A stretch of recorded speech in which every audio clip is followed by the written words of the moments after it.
¿Cómo andan, amantes de la filosofía? Nos toca ver en el día de la fecha a Heráclito de Éfeso.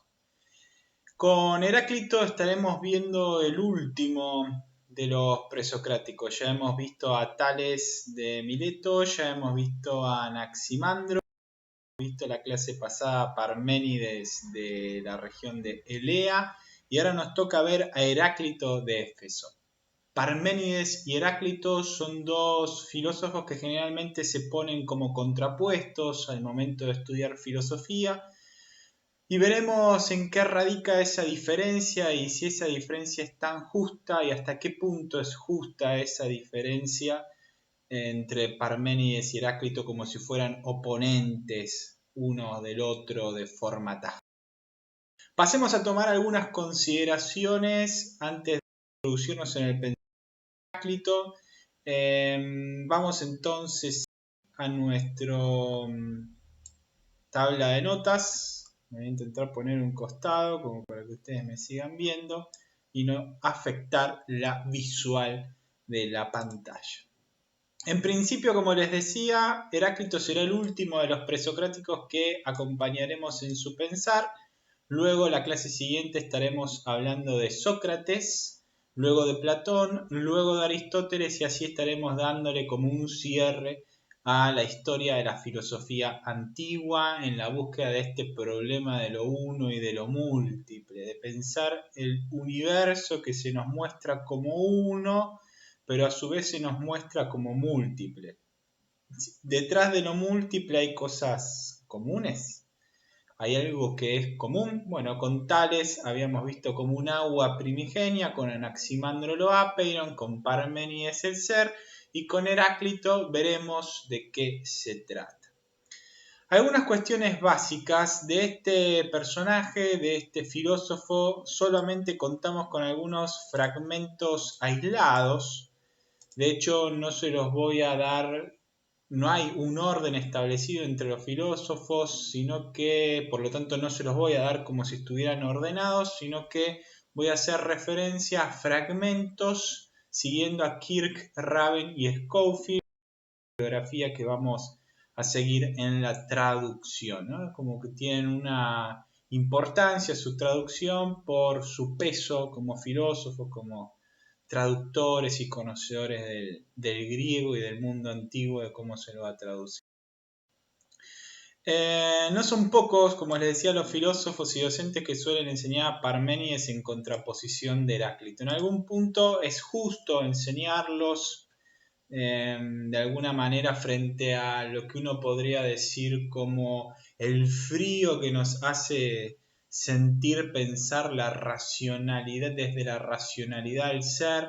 Uno podría encontrarse como opuesto al fuego de lo que uno piensa como principio en Heráclito, por el devenir de todas las cosas, no porque propiamente sea un fuego lo que es común a todas las cosas. Y en ese sentido uno podría decir que se podrían contraponer en varios puntos, pero lo mejor es pensar a cada filósofo por separado, porque Heráclito no se puso a pensar contra Parménides, incluso Heráclito puede ser anterior a Parménides, ni Parménides realizó o desarrolló su pensamiento en contra de Heráclito. Por lo tanto, si lo nombran alguna que otra vez o da la sensación de que lo nombran, no lo hace justamente para oponerse a su doctrina en su totalidad. O sea, ninguno de los dos se piensa como el opuesto ni el oponente y por lo a vencer, como sí ha sucedido en otros campos, qué sé yo, en la epistemología,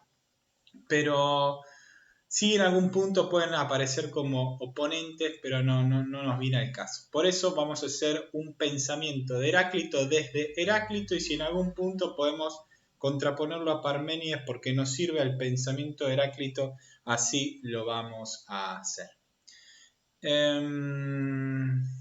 Esto surge de sus dos formas diversas de percibir y pensar lo real, el problema de lo uno y de lo múltiple que sigue detrás de toda esta filosofía griega. A modo de recapitular un poco a Parménides, para la clase anterior, Parménides nos llevó a pensar tres caminos. El primero de los caminos, si recuerdan, era el camino del ser, el segundo era el camino del no ser y de la nada, y el tercero era el camino que quedaba en medio entre el ser y el no ser, o el ser y la nada. El camino del no ser no lo siguió porque lo que no es no puede ser pensado. El camino entre el ser y el no ser dijo que los sentidos le hacían dudar y que por lo tanto no podía tener plena confianza de alcanzar la verdad por ese camino, y se restringió solamente a seguir el camino del ser por medio de la razón y de su lógica formal y de los principios que rigen el pensar racional. Entonces llegó al extremo de la abstracción hacia el camino del ser. Una realidad percibida y pensada desde la razón es como Parménides la pensó, desde la razón abstracta parmenidia. La realidad es capaz, ¿no? La razón es capaz de percibir lo universal y no los particulares, y por lo tanto esto encaja con su pensamiento y que encuentra su guía y su estructura en la lógica formal. Entonces, el ser si uno analiza la realidad desde la razón, nos encontramos con que las cosas son y no son. El camino del no ser no se puede, el del medio tampoco, nos queda el camino racional, y desde lo racional, con su principio de no contradicción, nos lleva a determinar algunas características de este ser, que es lo que ustedes hicieron como tarea. El ser como ingénito, como uno, como continuo, como eterno, y así sucesivamente, determinado, y así sucesivamente.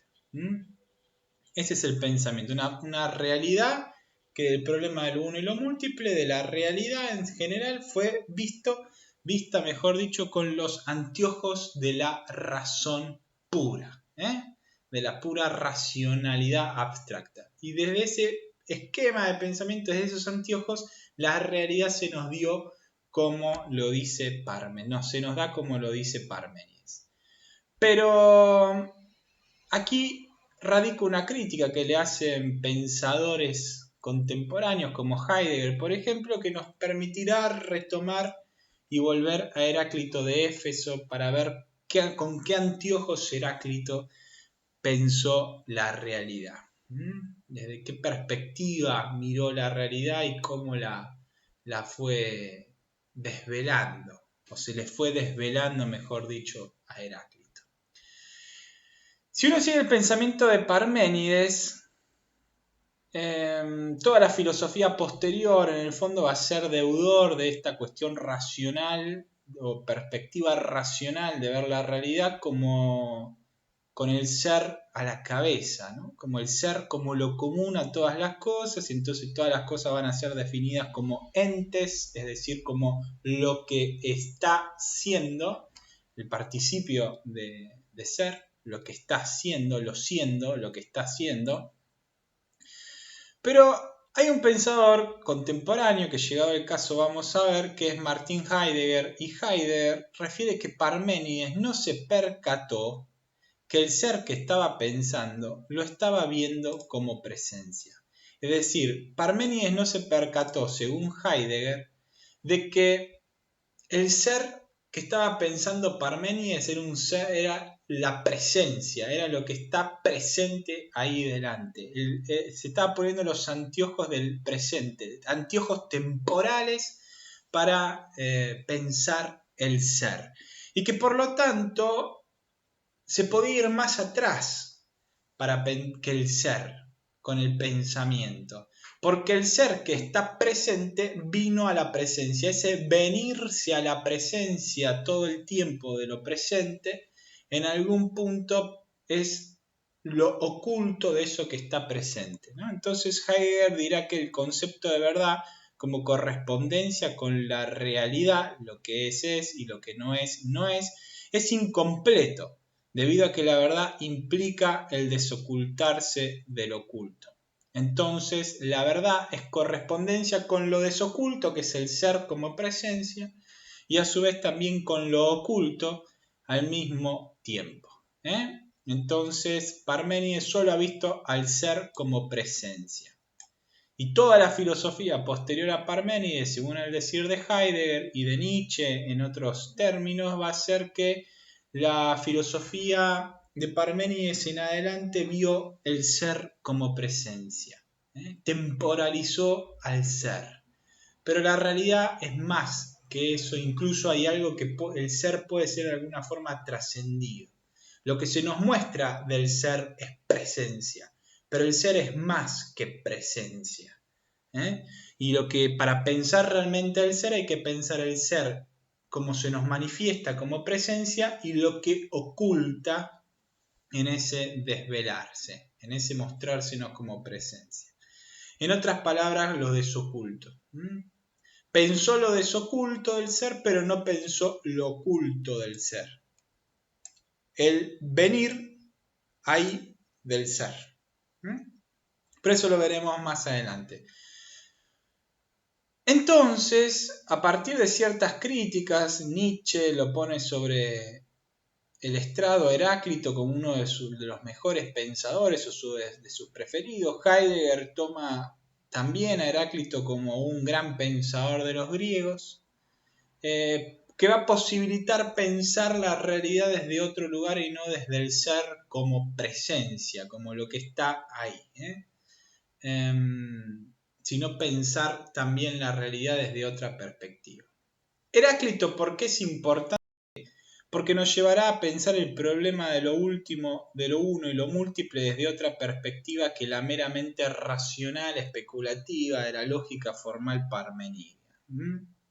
Se animó a pensar al mismo nivel de Parménides, pero desde otro lugar, no con los anteojos de la mera racionalidad que nos llevó a la conclusión del ser como presencia. Si no pensamos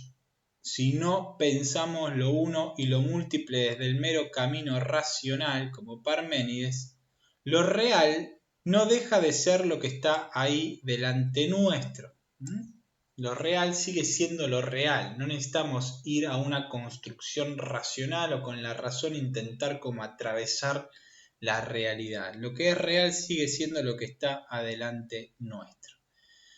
Pensar lo real desde lo que está ahí delante y no desde la mera razón lógica parmenidia nos mostrará una realidad que no está regida por el principio de no contradicción, sino como lo que deviene. ¿Qué es lo que ve Parménides? Lo que ve Heráclito, es que la realidad deviene. Si uno le presta atención y confía en algún punto en la información que les da los sentidos, ese camino medio que Parménides no quiso recorrer, a Heráclito dice, mira, yo lo que veo es que la realidad deviene. Y ese devenir es un devenir que es proporcionado, es medido, es, entre comillas, racional, lógico, viene de logos, es un devenir ordenado, es un devenir, entre comillas, no azaroso. Dios, la materia, regla, conducta, principio constitutivo físico de las cosas. Este devenir medido, esta proporción del devenir en toda la realidad es el principio de la realidad. Para Heráclito la realidad va a ser una lucha de opuestos en tensión. Una lucha de opuestos en tensión. Superficialmente la realidad es múltiple, superficialmente uno ve la realidad y ve que hay lucha entre distintos elementos de la realidad. Es una guerra, es pólemos, pero por debajo la realidad es proporción. Esos cambios, esa lucha, esa tensión entre lo real es proporción. Lo que conocemos de Heráclito son una serie de fragmentos, como le decía. Se le dice que están escritos bajo la forma de apotegmas orales, es decir, tienen un estilo críptico también como déifico del oráculo de Delfos, más enigmático si uno lo quisiera decir de alguna forma, que tiene sentido con el pensar de Heráclito. Son como frases que Heráclito tira, medias enigmáticas, medias crípticas, y no un tratado discursivo como si, por ejemplo, pensó Parménides. El tratado discursivo tiene que ver más con esta razón abstracta, mientras que las frases de Parménides, esos apotegmas orales, como se dice, tienen que ver más con lo simbólico. En el pensamiento de Heráclito va a ser difícil definir, porque vamos a ver que la realidad, entre comillas, es interdependiente, todo es conexo, la realidad una es conexa, es interconectada. Pensémoslo como de forma análoga, como una gran red de hilos entrecruzados, donde todo de alguna forma está conectado. Y por lo tanto no se puede definir, porque si todo está conectado de alguna manera con todo en mayor o menor medida, definir algo es reducir la realidad y mirar ese algo por 3 o 4 hilos y no por todos los hilos que le llegan y que lo implican.